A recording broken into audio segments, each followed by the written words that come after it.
اقرأ ورتل باقتدار آناء ليلك والنهار. ازرع بقلبك آية لتفوز في جني الثمار.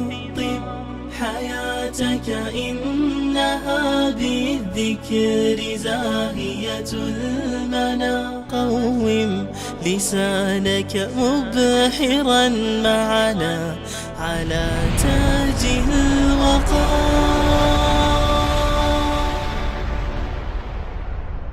اقرأ ورتل باقتدار آناء. بسم الله الرحمن الرحیم. الحمد لله و الصلاة و السلام علی رسول الله صلی الله علیه و سلم. عزیزان، السلام علیکم و رحمت الله و برکاته. باز هم خوشحال هستیم که در خدمت شما سروران گران قدر قرار داریم و برنامه از برنامه‌های عقیده در پرتو قرآن و سنت خدمت شما دوستان عزیز تقدیم میکنیم. عقیده در پرتو قرآن و سنت مهمترین عنصر در زندگی انسان مؤمن هست. انسان مؤمن عقیده خود باید از قرآن و سنت بگیره. چرا؟ اگر ما به تاریخ مراجعه بکنیم، در تاریخ شعرای زیادی وجود داشتن، مؤرخین، فلاسفه و حتی ادیان مختلفی وجود داشتن، ولی وقت پیغمبری میه و کتابی از جانب الله نازل میشه، این به خاطر ازی است که ما متأثر به اعتقادات باطل نشیم. الله کتاب میفرسته و برای ما در قرآن عظیم الشان میگه که وقتی برای شما هدایت فرستاده شد، فمن اتبع هدای. حتی برای آدم علیه السلام وقتی که به زمین آمد، برش الله همین قسم خطاب کرد که بر شما هدایت داده میشه، فمن اتبع هدای فلا خوف علیهم ولا هم یحزنون. وقتی که کسی مطابقت از هدایت های ما میکنه، بر از اونها خوف و ترس نیست. پس وسیله نجات در کجا هست؟ عقل سلیم و انسان هوشیار و فهمیده کی هست؟ کسی است که مطابق طریقه رسول الله صلی الله علیه و سلم عقیده خود از قرآن عظیم الشان و از وحی منزلی که به شکل وحی جلی یا خفی هست. وحی جلی قرآن و وحی خفی احادیث رسول الله صلی الله علیه و سلم است. و رسول اکرم صلی الله علیه و سلم برای ما میگه که ما برای شما دو چیز ترک کردم. این دو چیز چی هستند؟ کتاب الله و سنت رسول الله صلی الله علیه و سلم است. و در حدیث دیگه از کتاب الله و عترت ما هست، یعنی اهل بیت ما هست. پس اهل بیت رسول الله صلی الله علیه و سلم، فاطمه الزهرا عقیده خود از چی گرفته هست؟ از قرآن عظیم الشان و از هدایات رسول الله صلی الله علیه و سلم. علی امیر المؤمنین رضی الله عنه عقیده خود از کجا گرفته هست؟ از قرآن عظیم الشان و از سنت رسول الله صلی الله علیه و سلم است. پس فاصله بین عقیده درست و عقیده باطل و فاصله بین حق و باطل چی هست؟ کتاب الله و سنت رسول الله صلی الله علیه و سلم می باشه. عزیزان، ما باید عقیده خود در هر بخش از قرآن عظیم الشان و احادیث رسول الله صلی الله علیه و سلم بگیریم تا ای که ما واقعا هدایت شویم. چرا هدایت در قرآن است و هدایت در احادیث رسول الله صلی الله علیه و سلم.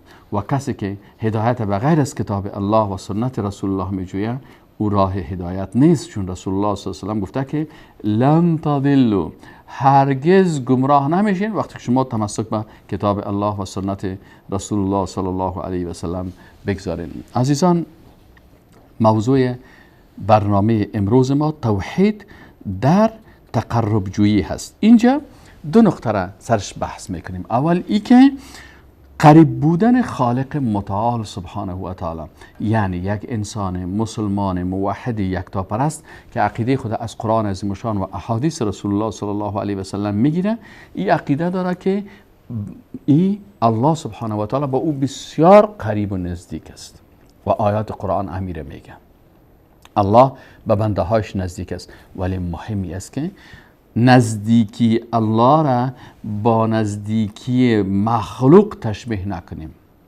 وقتی دو مخلوق با هم نزدیک هستن، این از نگاه جسمی و مادی هست. و ما و شما در قرآن میخوانیم که لیس کمثله شیء، هیچ چیز مثل الله نیست. پس ما نزدیکی خالق متعال به مخلوقش تشبیه با نزدیکی مخلوق با مخلوق نمیکنیم. پس الله با ما نزدیک است. بله نزدیک است. از کجا میگین نزدیک است؟ از آیات قرآن میگیم که الله نزدیک است. الله سبحانه و تعالی در سوره بقره آیت 186 الله سبحانه و تعالی میگه که و اذا سألك عبادی عنی فإنی قریب. و اذا، و هنگامی که سألک سؤال میکنن تو را ای رسول الله صلی الله علیه و سلم، عبادی بنده های من، عنی در مورد من، فإنی پس یقینا که من قریب به بنده های خود نزدیک هستم. پس الله سبحانه و تعالی به ما نزدیک است. چی گونه نزدیک است؟ همان گونه که در قرآن و سنت آمده است.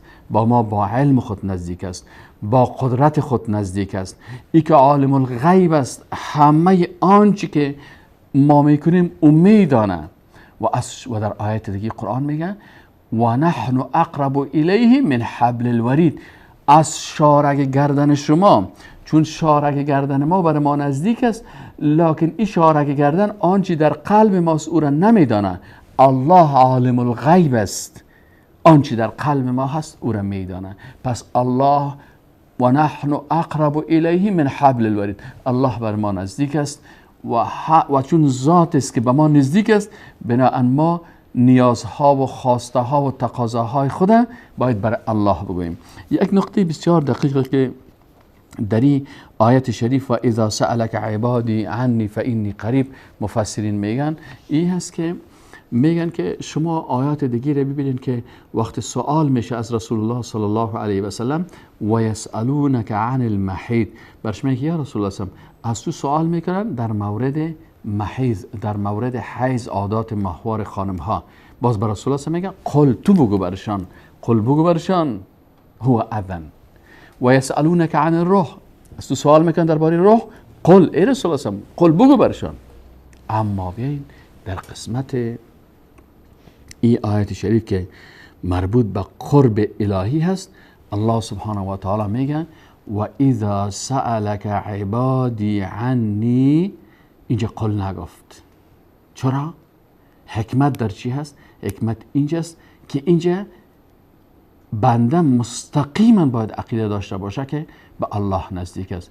و اذا سألک عبادی عنی، وقتی که بنده های ما در مورد ما پرسان میکنه، الله مستقیم خودش جواب میده که فإنی قریب، ما به بنده خود نزدیک هستم. اجیبو، ما اجابت میکنم، دعوت الداع، دعای دعا کننده را، اذا دعانی، وقتی که او بنده ما دست دعا به بارگاه ما بلند میکنه و عظمت تقاضا میکنه، الله امر میکنه فلیستجیبوا لی، پس اونا باید به ما اجابت بکنن، ولیؤمنوا بی، و ایمان به ما داشته باشن، لعلهم یرشدون، شاید که اینها راه درست و راه رشد و راه آگاهی را تعقیب بکنن. پس به این اساس ما مسلمان ها عقیده داریم که مطابق قرآن و سنت که الله بر ما نزدیک هست، الله بر ما قریب هست، الله بر ما از شارک گردن نزدیک هست، لکن تشبیهش نمی کنیم و می فهمیم که الله، وقتی الله بر ما نزدیک است، وقتی بر شما نزدیک باشه الله، پس چی نیاز دارین که به غیر الله برین تا او شما را به او نزدیک بسازه؟ الله بر ما نزدیک است، مستقیما میگیم یا الله، یا رحمان، یا رحیم، سبحان ربی الاعلا. خب حالا سوال دیگه میشه، پس ما چی کنیم که رتبه ما به الله بلند شود، یعنی مقام ما به الله قریبتر شود؟ اینجا هم آیات قرآن برای ما میگه که شما در سوره علق آیت 19 هم، در جزء اخیر در سوره علق در آیت 19 هم الله سبحانه تعالی میگه که واسجد واقترب. واسجد به الله سجده کن، واقترب به الله قریب میشی. پس اینجا در این آیه قرآن الله سبحانه و تعالی وسیله قربت مخلوق به خود چی را قرار داده است؟ سجده را قرار داده. و سجده عمل خود انسان است. سجده یک عبادت است. پس الله برامون میگه که شما اگر میخواین به الله نزدیک شوین سجده بکنین. وقتی سجده کردین شما به الله قریب میشین، مقامتان بلند میشه. بهترین مقامی که انسان با خالق خود نزدیک میباشه مقام است که انسان در حالت سجده به خالق متعال باشه و اینجا انسان قریب میشه. پس از اینجا فهمیدیم که وسیله قربت و نزدیکی به الله اعمال خود انسان هست. سجده یک عمل است. وسیله که انسان از خسران نجات میده چی هست؟ آیا رفتن پیش اشخاص است؟ آیا رفتن پیش بت‌ها هست؟ آیا رفتن پیش اصحاب قبور هست؟ پس به قرآن مراجعه میکنیم. قرآن عظیم شان الله سبحانه و تعالی بر ما قسم یاد میکنه. والعصری، والعصری. الله میگه والعصر قسم است به عصر. ان الانسان، یقینا که انسان لفی خسر، در خسران و زیان هست، در خساره هست. چرا در خساره هست؟ هر قدمی که میگذاره به طرف قبر میره، عمرش کم شده میره. پس کدام انسانهایی در خسران زیان نیستن؟ استثناء کدام مردم ها هستن؟ الا ادات استثناء هست. الله میگه الا الذین، مگر کسانی که آمنو ایمان دارن و عملوا الصالحات و اعمال صالحه دارن و تواصوا بالحق و توصیه میکنن مردم به حق و تواصوا بالصبر و توصیه میکنن مردم به صبر. پس در این سوره مبارکه ما و شما میبینیم که الله سبحانه و تعالی وسائل را نشان میده که این وسائل سبب چی میشه؟ سبب تقرب و نزدیکی مخلوق به خالقش میشه. این وسائل چی هست؟ آمنو، عملوا الصالحات، تواصوا بالحق و تواصوا بالصبر است. پس انسان مسلمان مؤمن یکتا پرست اگر میخواه که به خالق متعال سبحانه و تعالی نزدیک باشه و قریب باشه و منزلت و مقام خود به الله نزدیک است. الله به مخلوقاتش نزدیک است. ولی اگر این مخلوق میخواه که مقام خود به الله نزدیک بسازه، خود به الله مقرب بسازه به بارگاه الله، پس با ایمان خود میتونه که مقرب باشه. رسول الله صلی الله علیه و سلم به دختر خود فاطمه الزهرا رضی الله عنها برادی میگه که یا فاطمه بنت محمد، ای فاطمه دختر محمد صلی الله علیه و سلم، اعملی لنفسک، خودت برای خود عمل بکن. خودت برای خود عمل بکن. انی لا اغنی عنک من الله شیئا، من نمیتونم که تو را نجات بدم از الله در صورتی که تو ایمان نداشته باشی و اعمال صالحه نداشته باشی. پسر نوح با بدان بنشست، خاندان نبوتش گم شد. وقتی پسر نوح که پیغمبر زاده بود اما ایمان نداشت، پیغمبر زادگی از این نتانست این نجات بده، نتانست که وسیله نجات ازی شود. وقتی که نوح علیه السلام برای الله گفت که یا الله، شما گفته بودین که من اهل تو را غرق نمی کنم و این پسر من هست، الله سبحانه و تعالی برای نوح علیه السلام گفت که این فرزند کافر تو اهل تو شده نمیتونه. انه لیس من اهلک، این از اهل بیت تو و آل بیت تو نیست. اهل تو کسی است که به تو ایمان داره و اعمال صالحه میکنه و این کافر است. پس اینجا هست که انسان مسلمان میفهمه که ایمان است که انسان از خسران و خساران نجات میده. اعمال صالحه هست، بله ایمان به الله بله ایمان به ملائکه، بله ایمان به پیغمبران، بله ایمان به کتاب‌های آسمانی، بله ایمان به معاد، بله ایمان به جنت و دوزخ. این ایمان است که انسان را نجات میده و اعمال صالحه است که انسان را نجات میده. وقتی عمل صالحه چی هست؟ عمل صالحه است که ما متابعت از رسول الله صلی الله علیه و سلم بکنیم. قل ان کنتم تحبون الله فاتبعونی، بگوی رسول الله صلی الله علیه و سلم که اگر شما الله را دوست دارین متابعت از من بکنین. متابعت از رسول الله صلی الله علیه و سلم چه قسم میشه؟ راهی که رسول الله صلی الله علیه و سلم گفته او را برین، نه به شکل بت پرستا و قبر پرستا که شما راه پیغمبر را ترک کردین. پیغمبر به قبر کی رفته سجده کرده؟ آیا پیغمبر گفته هست یا اولاد پیغمبر یا اصحاب پیغمبر؟ اونا میگفتن خودشان به قبر کی میرفتن؟ همه از اونا به مسجد میرفتن و سجده به بارگاه الله میکردن.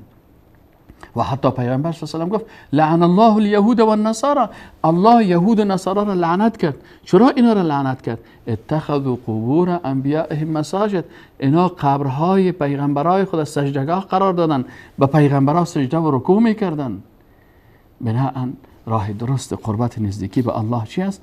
اعمال صالحی خود انسان مسلمان است که انسان باید با او اعمال نیک خود به بارگاه الهی خود قریب و نزدیک بسازه و مقام خود بلند بسازه. عزیزان، قسم دیگی از توحید در استمداد و مدد خواستن است. استمداد طلب مدد است و استمداد چی است؟ انسان مؤمن موحد یکتاپرست از که کمک میخواه و مدد میخواه؟ از خالق متعال مدد میخواه. پس ما از مخلوقات مدد و کمک میخوایم در جایی که توانایی داشته باشن. انسان است مثلا پیش دکتر میریم، دکتر توانایی داره که ما را معاینه بکنه، برای ما دوا بده، نسخه نوشته بکنه، عملیات بکنه. پس ما از پیشش کمک میخوایم. اما در اموری که انسان کمک کرده نمیتونه، پس به بارگاه کی رجوع میکنیم؟ به بارگاه الله رجوع میکنیم. در عالم ما فوق اسباب استمداد میکنیم که یا الله مدد کن برای ما، یا الله مدد کن به امرای ما. پس مدد رسان حقیقی الله سبحانه و تعالی هست. این روشی که ما از الله مدد میخواهیم، این از کی یاد گرفتیم؟ از شخص رسول الله صلی الله علیه و سلم یاد گرفتیم. شما میبینید در غزوه بدر استقول الله سبحانه و تعالی در سوره آل عمران آیت 124 میگن که استقول للمؤمنین، ای رسول الله صلی الله علیه و سلم هنگامی که میگفتی برای مؤمنان الان یکفیکم، آیا کفایت نمی کند برای شما؟ ایمدکم ربکم، ای که مدد کند با شما رب شما، بثلاثه من الملائکه منزلین، با 3000 از ملائکه که اینا پایین میشن. بله ان تصبروا و تتقوا، اگر صبر کنین و تقوا حاصل بکنین و تقوا بکنین، و یعتوکم من فورهم هذا یمددکم ربکم. ببین اینجا میگه که مدد میکنه، یمددکم مدد میکند شما را، ربکم پروردگار شما، ب5,000 من الملائکه مسومین، 5000 ملائکه اینجا به امر الله به کمک شما پایین شدن. و ما جعله الله الا بشرا لكم ولتطمئن قلوبكم به. و این الله سبحانه و تعالی نگشت داده بود مگر بشارت برای شما و به خاطر که قلبهای شما اطمینان حاصل بکنه. و باز میگه و من نصر و نیست نصرت الا من عند الله، مگر از نزد الله العزیز الحکیم، الله ذاتی که غالب است و با حکمت است. الله غالب است و در کنار ای که عزیز غالب است با حکمت است. امو مدد خدا حکیمانه و غلبه خود حکیمانه و نصرت خود حکیمانه برای کی؟ برای بنده های مؤمنش نصیب میکنه. خب این درس بسیار بزرگ است که ما مسلمان ها چی کنیم؟ مدد و کمک از الله بخوایم. آی پیغمبر ما شخص بزرگی هستند و پیغمبر خودش در غزوه بدر در مشکل قرار داره. پیغمبر در عالم اسباب مجاهدین تربیه میکنه، در عالم اسباب سلاح میسازن، در عالم اسباب در میدان معرکه میان، در عالم اسباب وسایلی که امکاناتش دارن با خود میرن، ولی وقت دشمنای الله را میبینن، مشرکین را میبینن که لشکرشان بسیار بزرگ است، از در عالم اسباب مقایسه میکنن که هیچ قابل مقایسه نیست، تعداد از اونها بسیار زیاد است، امکانات لوجستیکی و امکانات از اونها بسیار زیاد است، از مسلمان ها بسیار ضعیف است. رسول الله صلی الله علیه و سلم به بارگاه خالق متعال دست خود بلند میکنه، حتی همین چادر قذیفه‌ای که بالای سر شانه رسول الله صلی الله علیه و سلم است، از دست که یا الله یا رب به بارگاه الله مدد میخواه از الله، این از پایین میفته و به بارگاه الله عذر و عاجزی خود بیان میکنه که تعداد کمی بنده های موحد و یکتا پرست اینا آمدن، پروردگارا بر از اینا تو نصرت نصیب بکن. و الله برش آیات قرآن وقت مدد میخواه رسول الله صلی الله علیه و سلم. از کی میخواه مدد؟ از الله میخواه. ما امت کی هستیم؟ امت رسول الله صلی الله علیه و سلم هستیم. وقتی در عالم اسباب زحمت خود میکشیم، وقتی که عالم اسباب ختم میشه، در عالم ما فوق اسباب دست دعا را بالا میکنیم، اللهم یا الله یا پروردگارا. وقتی که پیغمبر ما صلی الله علیه و سلم دست دعا را بلند میکنن، الله برشان میگه که یمددکم، مدد میکند الله شما را، ای پیغمبر، تو را و اصحاب تو را، آل بیت تو را، کسانی که امرای تو هستن، همه اونا را مدد میکنه. چه قسم مدد میکنه؟ که لشکر از آسمان برشان نازل میکنه، 5000 ملائکه، و اینا در صف مسلمان ها جهاد میکنن و میجنگن به ضد دشمنای الله. پس درس عقیده توحید امی است که انسان های مسلمان موحدی یکتا پرست اینا چی میکنن؟ مدد میخواین دو قسم، در امور عالم اسباب، از وسائل و از اشخاصی که توانایی از این دارن. در عالم ما فوق اسباب که باز اینا ندارن توانایی از این، باز شخص پیغمبر هم به بارگاه الله رجوع میکنه و از اون مدد میخواه. و اینمی مدد خواستن پیامبر از الله، پیغمبر نگفت که ای ابراهیم، ای اسماعیل، ای قبر ابراهیم، ای قبر اسماعیل، ای جبریل، ای فلانی، امر من مدد بکن. به الله رجوع کرد و الله برش مدد میکنه. و هذا پروردگارتان مدد میکنه بر شما به 5000 من الملائکه. با این ملائکه میان و با امر رسول الله صلی الله علیه و جنگ میکنه به امر الله. و من نصر، باز درس عقیده هست، نصرت کامیابی نیست الا من عند الله، مگر از جانب الله سبحانه و تعالی است.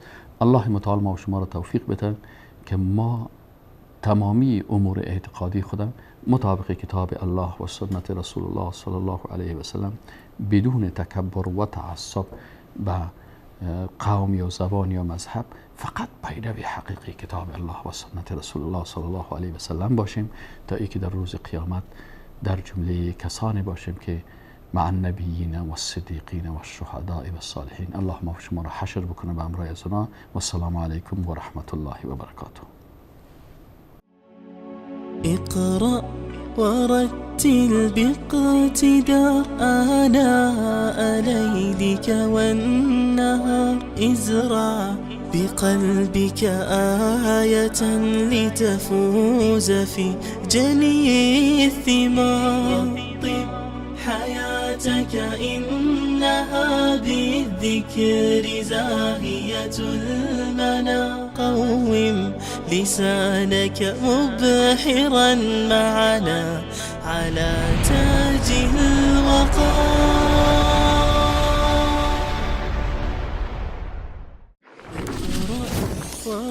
ورتل باقتدار آناء ليلك والنهار ازرع بقلبك آية لتفوز في جني